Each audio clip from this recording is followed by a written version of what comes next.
Ողջույն, Հրապարակ TV-ի տաղավարում հյուրընկալել ենք Հայաստանի փոքրիկ երգիչներ երգչախմբի գեղարվեստական ղեկավար եւ գլխավոր դիրիժոր Տիգրան Հեկեքյանին։ Բարև ձեզ, պարոն Հեկեքյան, շնորհակալություն հրավերի Ողջունում համար։ եմ։ Պարոն Հեկեքյան, չնայած վերջին տարիների շենքային, դատական եւ մի շարք այլ բազմաթիվ խնդիրներին, խոչընդոտներին, Հայաստանի փոքրիկ երգիչներ երգչախումբը շարունակում է ստեղծագործել եւ ես տեղեկացա, որ նոր մեծամասշտաբ մշակութային կրթական ծրագիր եք նախաձեռնել։ Կխնդրեի պատմեք ծրագրի մասին, գիտեմ, որ օրեր առաջ կարծես թե մեկնարկը տրվեց Սյունիքում,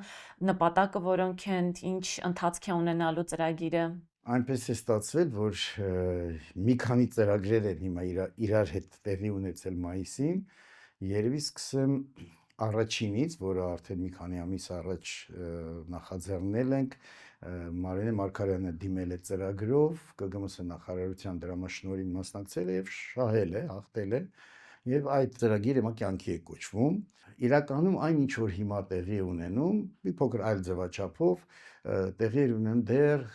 2000-ականների վերջերին։ Երևանում վիճակը լավ չէր, բոլորովին լավ չէր երաժշտական դպրոցներում եւ քաղաքապետարանի հետ միասին տնօրենների նաեւ ակտիվ մասնակցությամբ սկսվեց փոփոխությունը, թարմացումը, ծրագրերի վերանայումը եւ վերջերիչո հիմա ունենք Երևանում այնինչ որ ունենք, այսինքն մշակույթի նախարարությունը, ԿԳՄՍ նախարարությունը տալիս է ամեն տարի պարտադիր ծրագիր, պլան, ինչ առարկաներ պարտավոր են անցնելու, ինչը ցանկալի է անցնելու եւ քաղաքը ընկավ նաև մրցույթ է անցնում քաղաքի դպրոցների միջև եւ քաղաքն ընկավ ինչ որ մի այլ հարթության վրա, բայց վիճակը բավականին անմխիթար էր մարզերում, իրանք կտրված էին, այսինքն մենք էլի ամեն ինչը կենտրոնանում ենք Երևանի ուղղությամբ եւ Նելի Սարգսյանը իր գաղափարով դիմեց եւ նախարարությունը կառավարությունը հաստատեց դրամաշնորհ բավականին զգալի դրամաշնորհ հատկացրեց, ստեղծեց մի կառույց, որը սկսեց մարզերին բերել գոնե քաղաքին մոտ, այսպես ասեմ, մակարդակի ծրագրերի, պլանների, որ իրենք էլ նույն հարթության վրա լինեն, քանի որ մարզերի դպրոցները արդեն չեն պատկանում, պատկանում են այսինքն համայնքներին, ինչ համայնքապետ եղավ, ոնց եղավ, հասկանալի է, չէ՞։ Եվ բավականին աշխատանք արեց, բավականին բարձրացեց մակարդակը, հիմա նախարարությունը որոշել է որ այլ ձևաչափով է ուզում անել, արդեն դա ոչ թե մշտական եկող հիմնադրամին փող էր, այլ արդեն դրամաշնորհ են հայտարարել, որպեսզի նոր գաղափարով ինչ որ ձևով տարբերություն լինի եւ մենք այսինքն մոտեցանք այլ կերպ, այս ամենը պահպանելով նաև որոշեցինք անել մրցույթ, ինչու, որովհետեւ մրցույթը ոգևորում է երեխաներին, դասատուներին, ստիպում է աշխատել, մրցակցություն սիրում են երեխաները։ Մրցույթ երգչախմբային արվեստի Ոչ, ուղղությամբ թե ոչ, ավելի սա լայն։ հանրապետության բոլոր արվեստի, կերպարվեստի, գեղարվեստի եւ հիմնական երաժշտական դպրոցների տարբեր գործիքների, այսինքն ով ինչ ունի, ի ցույց է դնում իրենց լավագույն 5%։ Հիմա մարդիկ ասում են, իսկ ինչի 5%, ինչի 10 չէ։ Այդպես, այսինքն բյուջե կա, չէ՞, բյուջեն պիտի տեղավորվես։ Հիմա լավագույն 5%-ով դու արդեն կարող ես հասկանալ դպրոցում ինչ աշխատանք է տարվում, ինչ ուսուցիչներ կան, ինչի պակաս կա, ինչի ավելցուկ կա։ Նաև մենք ստուգում ենք ինչպես են կատարվում պետպատվերով, այսինքն պետությունը վճարում է ամբողջությամբ եւ այդ ուսուցումը ինչպես է կատարվում, որոշ գործիքները, որոնք մենք այսպես պայմանական ասենք մահացող գործիքները, վերացող գործիքներին պետությունը գումար է տալիս, որպեսզի դրանք մնան եւ դրանք կարեւոր են մեր պետության համար։ Այսպեսի մի ծրագիր է, մենք բավական պատկառելի հանձնախմբով, փորձառու մասնագետներով, մարդիկ, որոնք ոչ միայն ասենք դաշնակահար ունենք, որը փայլուն մասնագետ է, բայց նա նաև երկարամյա տարիների տնօրեն է եղել եւ իսկ տնօրենները արդեն այնքան են լսում այդ երեխաների եւ եթե խելացի տնօրենն են արդեն բոլոր բնակավարներում սկսում է հասկանալ, բայց միայն այդ բոլոր ճյուղերով եւ փողային եւ լարային եւ ժողովրդական գործիքների եւ դաշնամուրի եւ բոլոր բնակավարներից ունենք մասնագետներ, կերպարվեստ, պար եւ մենք բոլորով եւ թատերարվեստ գնում ենք մարզ եւ տեսնում ենք ինչ կա չկա, այսինքն ոնց որ գնաց տոնավաճառի, ամեն մեկը հանում է իր լավագույն 5%-ը։ Եվ ինչու տոկոսով ենք առաջնորդվում, որովհետեւ այդպես արդար է։ Փոքր դպրոցը չի կարող մեծի հետ մրցել։ Բայց եթե տեսնում ես մեծի այս տոկոսը մեջից մի երկու բան է դուրս գալիս կամ էլ դուրս չի գալիս, այն փոքրիկը մի հատ լավ ունի, արդեն դա ցույց է տալիս չափանիշ։ Լավ երեխայի խնդիր չի, լավ աշխատանքի խնդիր է։ Շատ հաճախ ասում են, բա կարող է մի հատ տաղանդավոր երեխա է, իրանք դրանց պետք է շահեն, նախ տաղանդավոր երեխային պետք է բերել դպրոց, բացի դրանից այդ երեխային պետք է աճեցնել։ Մենք շատ տաղանդավոր երեխաներ ենք տեսնում, որոնք վատ դասատուների ձեռքում են հայտնվում եւ սկսում են ուղղակի չզարգանալ։ Եվ միջավայրն էլ է կարևոր։ Միջավայրը ամեն, իրեք ես որ մտնում եմ շենք հանձնախմբի հետ, ես շենքն էլ եմ ուսումնասիրում, պայմաններն էլ եմ նայում, ուր ասես մտնում նայում եմ, խոսելուց տնորեն այդ շատ բան ես հասկանում, մենակ ես չէ, փորձառու մարդիկ են, գիտեք, ասում են այնքան տեսած են, որ իրենց հնարավոր չէ ինչ որ ձևով աչքից վրիպի մի բան։ Քանի որ արդեն Սյունիքում եղել եք, մենք եղել ենք արդեն տպավորություններն ինչպիսին են։ Սյունիքում, եղել ենք Տաուշի մարզում, մենք եղել ենք Արտաշատի, Արմավիրի մարզերում, Արարատի մարզում, ելի պիտի շարունակվի իհարկե։ Ծավալը բավականին մեծ է, մենք չգիտենք, որ այսքան մեծ ծավալ է, մեր մեծ հասած տեղեկություններով դա պիտի լինի ավելի քիչ։ Եվ մենք հիմա տեսնում ենք, որ կան դպրոցներ, որոնք գուցե չգիտեին ինչ չափի է, ինչով են զբաղվում, բայց կան դպրոցներ, որոնք արդեն չկան։ Օրինակ համայնքի ղեկավարը որոշում է երաժշտական համարվեստի դպրոցը փակել, միավորել սպորտի, չգիտեմ ինչի հետ ու ստեղծել մշակույթի տուն։ Վերացավ այդ դպրոցը։ Վերջ։ Հիմա սա քանի որ համայնքային եւ պետական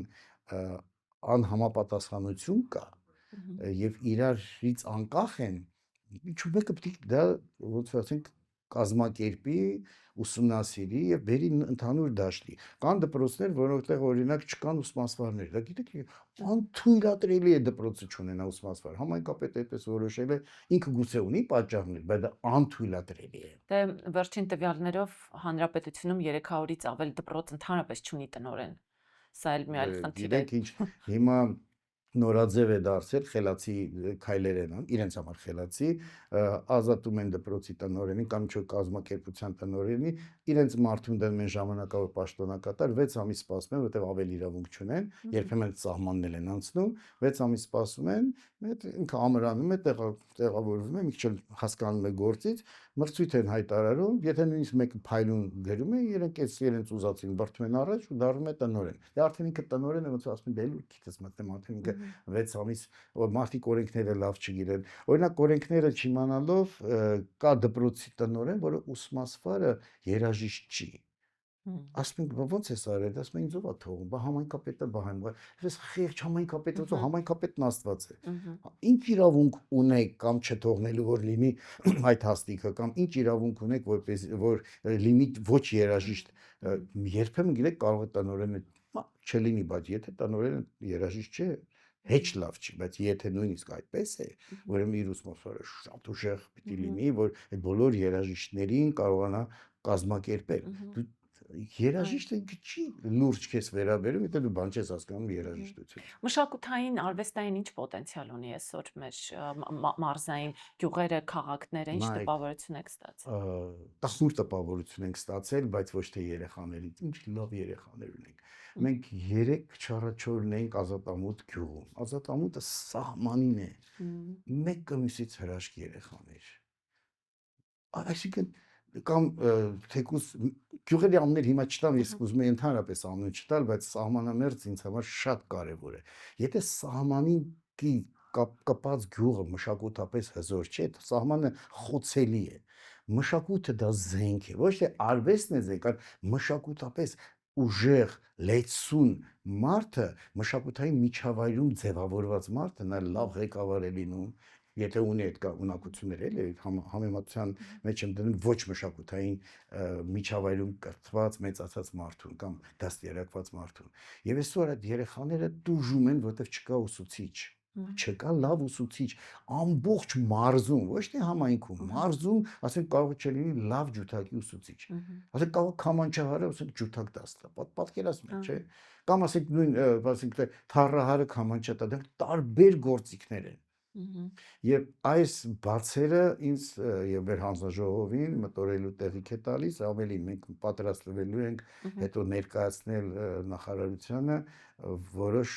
փոփոխություններ, ինչ անել, որպեսզի այս միանգամից չի ուղղվելու։ Դա ժամանակ է պետք դրան հասնելու համար։ Տարիներ, գուցե տասնամյակ, Մինչև Երևանի դպրոցները սկսվեց վերափոխումներ 2000-ականի սկզբերում, մի քիչ նորմալ տեսք եկան 2011-12 թվերին։ Այն էլ բոլորով, այն էլ կենտրոնում, բայց մարզերը, որոնք շենքային պայման չունեն։ Լավ, գործիքը տվեցիր։ Լավ, շենքն էլ վերանորոգից, որ դասատու չկա, երեխան էլ կա, ամեն ինչ կա, ով պիտի կրթի։ Դուք գիտեք, որ մեծ պետություններում Հունաստանում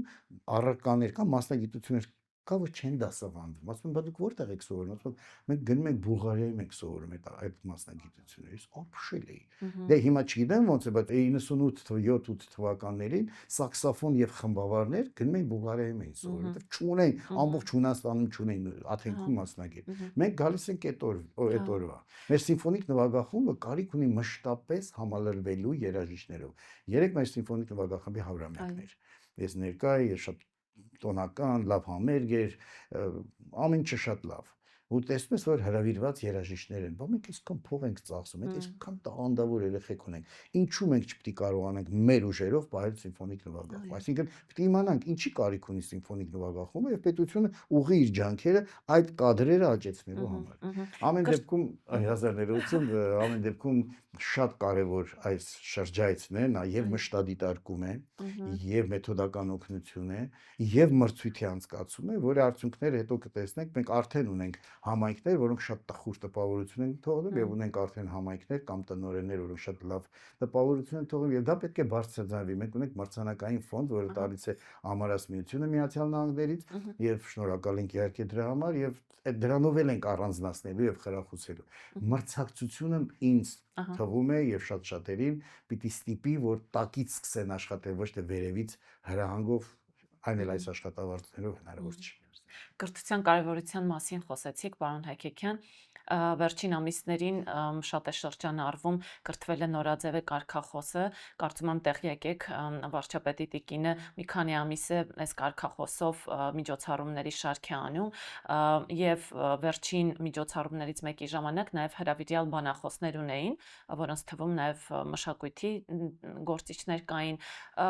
Ինձ հետաքրքիր է ձեր կարծիքը այս կարգախոսի, այս միջոցառումների շարքի մասին եւ հնարավոր է արդյոք մի օր որպես հրավիրյալ բանախոս դուք էլ գնաք եւ բանախոսեք։ Գիտեք, իմ ամբողջ կյանքում առիթ լինում էր, թե չէր լինում բեմից, եթե ես հայտնվում եմ բեմում, նույնիսկ եւ հեռուստատեսությամբ ես ասում եմ այն ինչի մասին մտածում եմ, ես երբեք չեմ սեթևեթում, չեմ հաճոյանում, դրա համար էլ գուցե դժվար եմ ապրում։ Բոլոր իշխանությունների օրոք ինձ համար կապ չունի ինչ իշխանություն է։ Ես պետականամետ մարդ եմ, ամեն ինչ անում եմ պետության համար։ Երբեմն ասում եմ, բա հիմա դու գնում ես, այո, գնում եմ, որտեղ պետությանը դա պետք է եւ դա իմ կյանքից ժամանակ է վերցնում,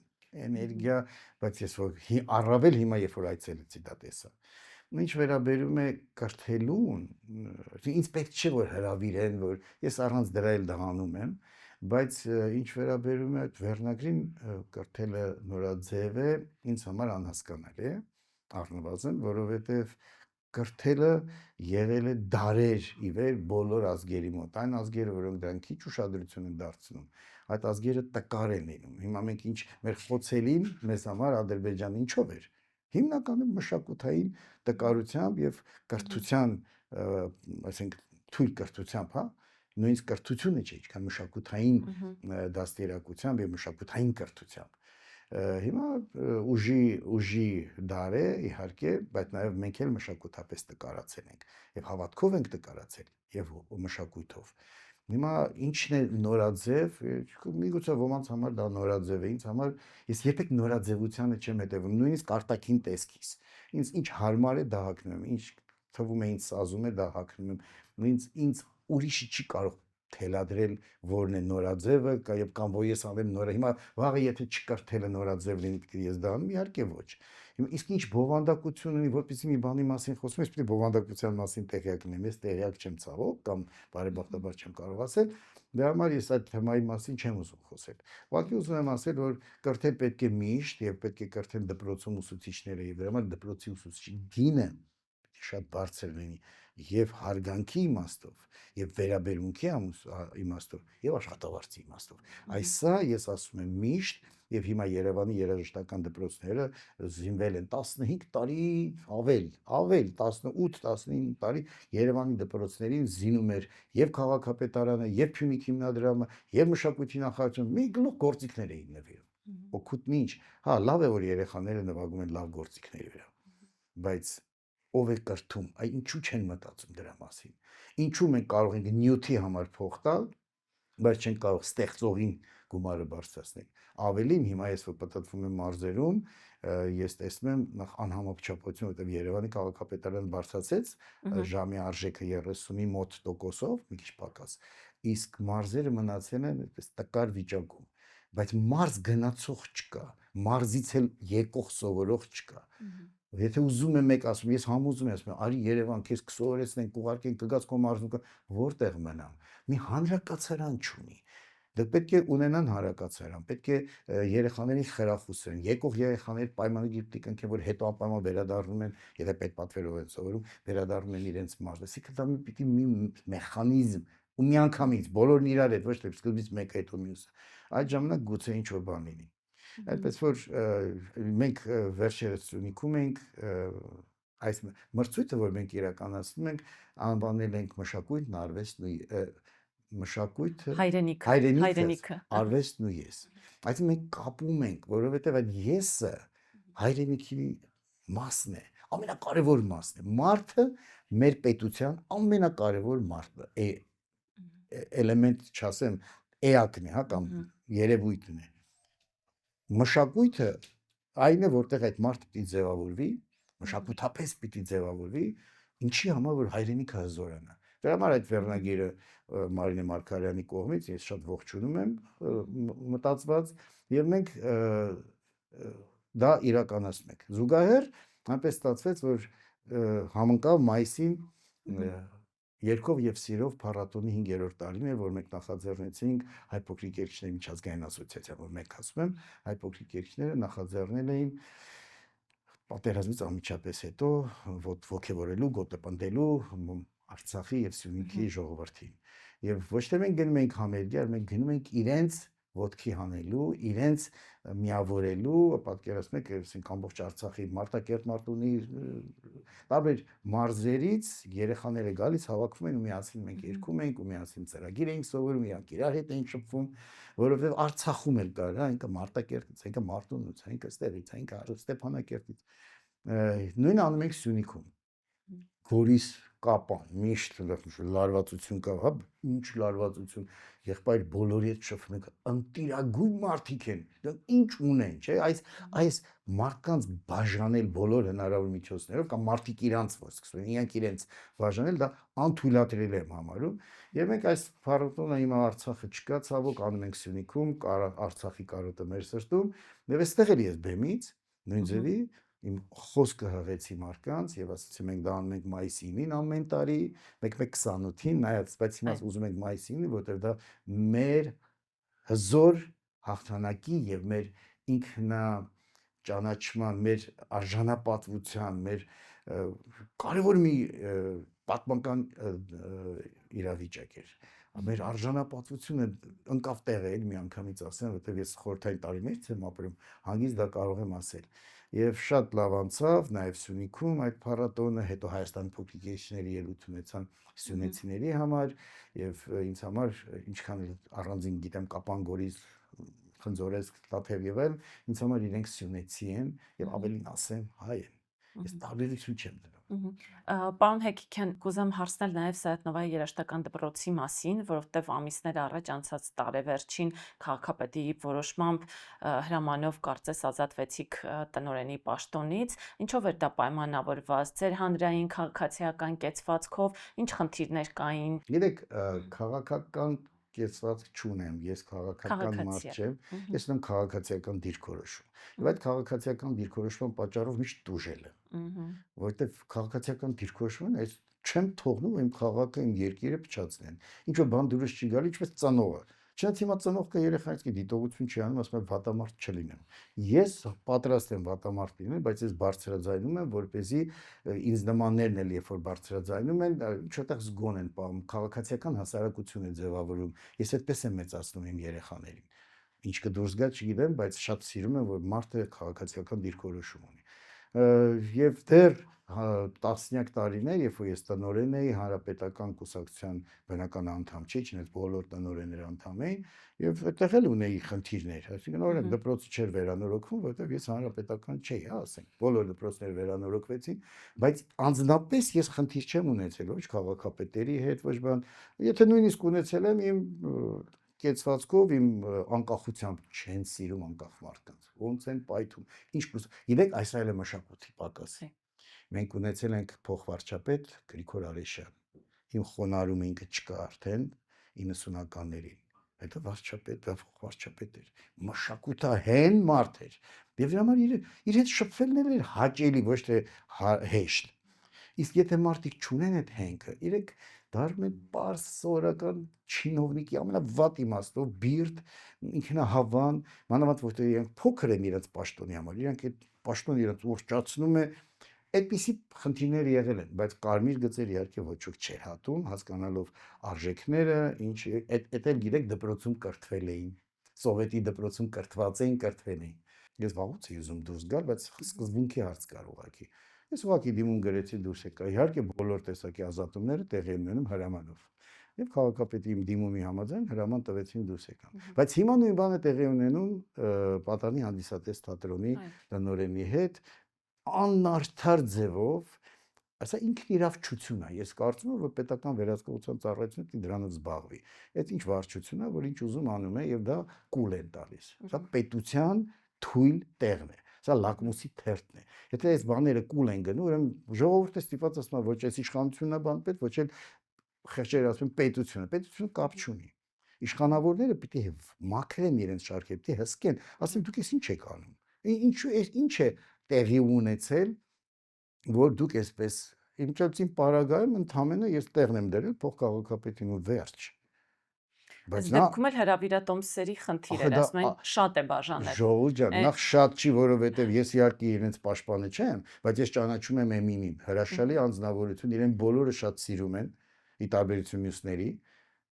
եւ եղել է քաղաքապետարանի աշխատող եւ ամենասիրված, եւ հետո դարձավ թատրոնի տնօրեն եւ թատրոնում են իրեն սիրում։ Հիմա նույնը Պուշկինի դպրոցի տնօրենի հետ, այսինքն սիրված տնօրեններին ազատում եք, սա ինչ,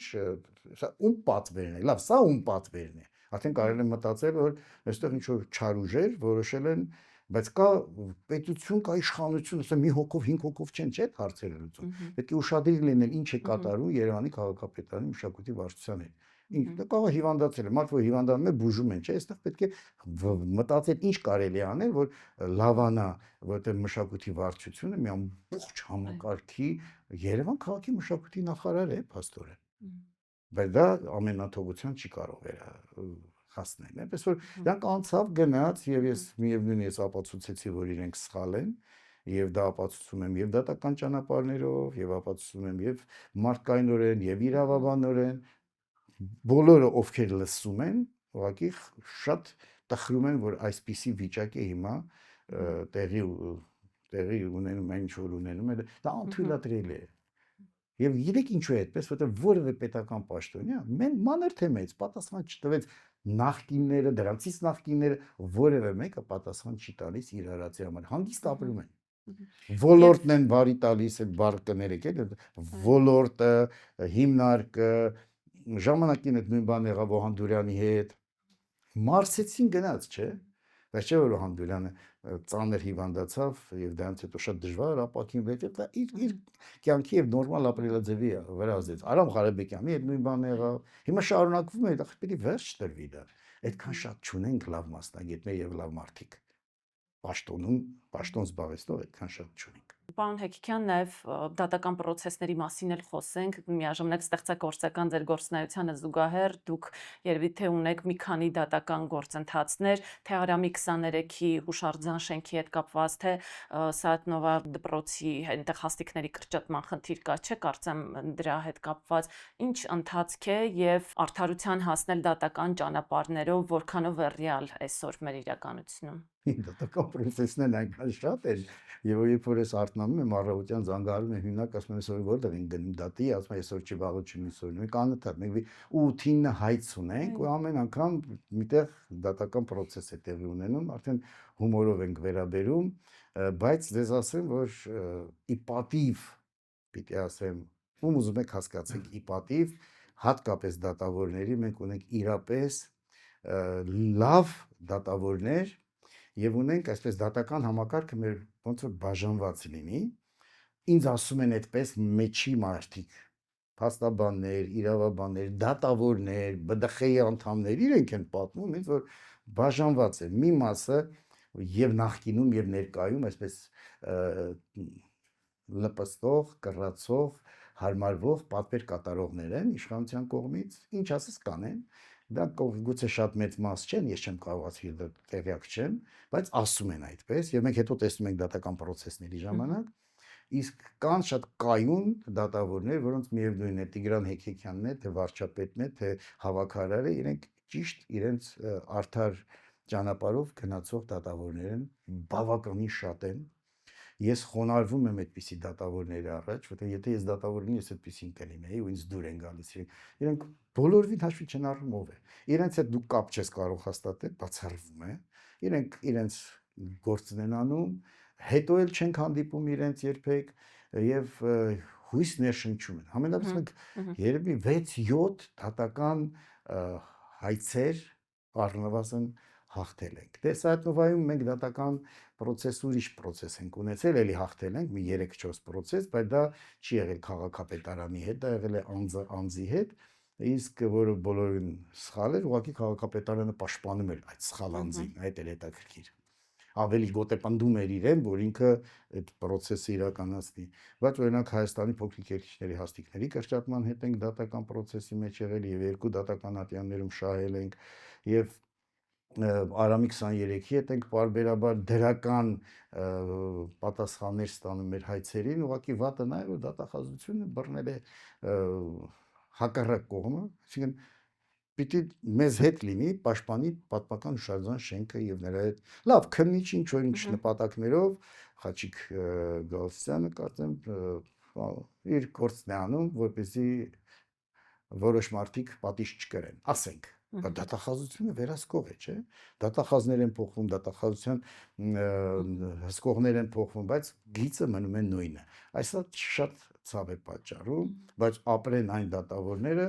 որոնք ունեն իրենց առանցքը եւ ունեն իրենց սկզբունքները եւ իրենց խղճով դատում են։ Այնպես որ ժողովուրդ, եթե դուք տեսնում եք, որ ձեզ անիմաստ ձևով սխալ վարվում են ձեր հանդեպ, եթե ունեք նյարդեր եւ ունեք համբերություն եւ մի քիչ փող, ապա պահանջեք, դիմեք, Աստծո կամքն եք ուզի կհանդիպեք լավ դատավորի, եթե չհանդիպեք, դե ժողովուրդն է կիմանա, այս ինչը ինչ դատավոր է։ Նախկինում է գիտեինք,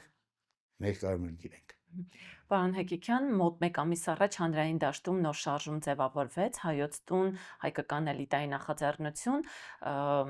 բժշկայության դոկտոր պրոֆեսոր Արմեն Չարչյանի գլխավորությամբ նախաձեռնող խմբի անդամների կազմում դուք եք ընդգրկված։ Ինչ նպատակներ ունի այս նոր շարժումը, հատկապես եթե մի փոքր հետ գնանք, մենք տեսանք, որ 20-23 թվականի պատերազմներից հետո մի քանի այսպես մտավորականների շարժումներ ձևավորվեցին, բայց որպես այդպիսին շարունակություն չունեցան։ Եվ մի հարց էլ, ինչու մտավորականների շարժումները չեն կայանում մեզանում, ունեք դուք դրա պատասխանը ավելի ճիշտ։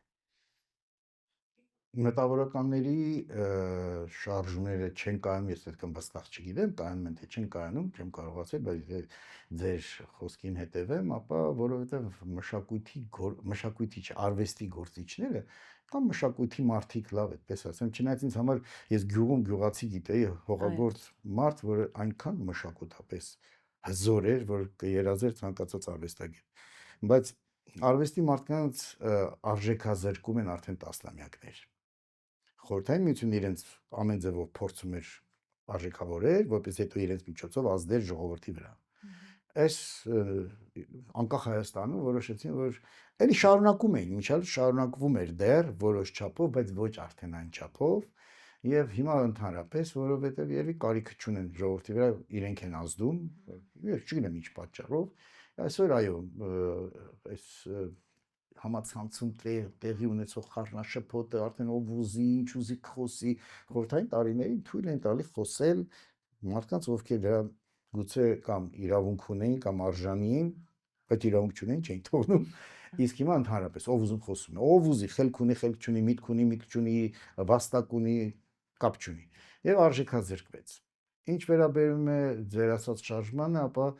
ես մի քանի շարժումների կամ նախաձեռնություն, շարժում չասեմ, նախաձեռնությունների անդամ եմ, որտեղ ինձ ամեն ինչ հուզում է այս երկրում։ Դրանց մասին չեմ կարող ասել, որտեղ իրենք պիտի խոսեն իրենց մասին, բայց շատ հավանում եմ, իրենք ինչ են անելու հետագայում, ես դեռ չեմ կարող ասել, բայց այն որ մեծ ուշադրություն են դարձնում կրթությանը եւ մշակույթին եւ ծրագրերով են, ոչ թե խոսքով, լուրջ ծրագրերով դպրոցներին միջոցով ուզում են մեր հասարակությունը կրթել, որտեղ լավ են հասկանում, դու ինչ ուզում ես վերևում արա։ Եթե հասարակությունը անկիրթ է կամ պատրաստված չէ կամ չունի քաղաքացիական պարտավորություններ կամ դիրքորոշում, դու դրա հետ ոչինչ չես կարող անել։ Իսկ ինչ վերաբերում է պարոն Չաչյանի կողմից ինձ հրավիրնախ, ես շատ սիրում եմ Արմեն Չաչյանի որպես մարդ, մենք ընկերներ ենք եւ իհարկե ես միանգամից ասեցի պատրաստ եմ ինչով պետք է օգտակար լինեմ,